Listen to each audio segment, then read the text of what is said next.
C'est dans cette brasserie lilloise que Roger Vicot et Arnaud Deslandes ont mis fin officiellement à leur rivalité. Le député socialiste se retire de la course au beffroi au profit du successeur de Martine Aubry à la mairie de Lille, désormais seul candidat du PS pour les prochaines municipales. Mais ne dites surtout pas à Roger Vicot qu'il jette l'éponge. J'ai pratiqué les arts martiaux et les sports de combat pendant 30 ans.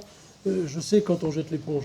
On jette l'éponge quand le combattant est à terre et que l'entourage considère qu'il n'est plus capable de se relever. Merci avec beaucoup d'affection Roger, qui, vous l'a dit, prend une décision courageuse et qui la prend debout et il la prend en responsabilité. D'après un sondage récemment commandé par le Parti socialiste, c'est Arnaud Deslandes qui apparaît comme le candidat le mieux placé dans cette campagne qui s'annonce très disputée. Je ne souhaitais pas faire perdurer la division, d'éventuels déchirements jusque mi-novembre. Les autres ont commencé leur campagne et ils ont raison. Les élections municipales ont lieu dans 5 mois et demi, dans 6 mois, 5 mois.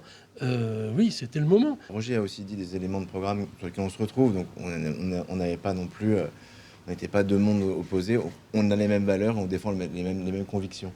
Et là, nous sommes rassemblés aujourd'hui et demain, il faut qu'on rassemble la gauche. Au sein du PS, Patrick Kanner, sénateur du Nord, se félicite que le rassemblement des socialistes s'opère autour du nouveau maire, condition indispensable pour mener une campagne victorieuse.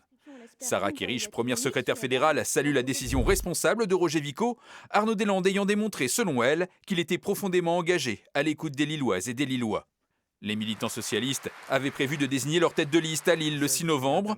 Un vote sera quand même maintenu avec un seul candidat pour adouber définitivement le dauphin choisi par Martine Aubry.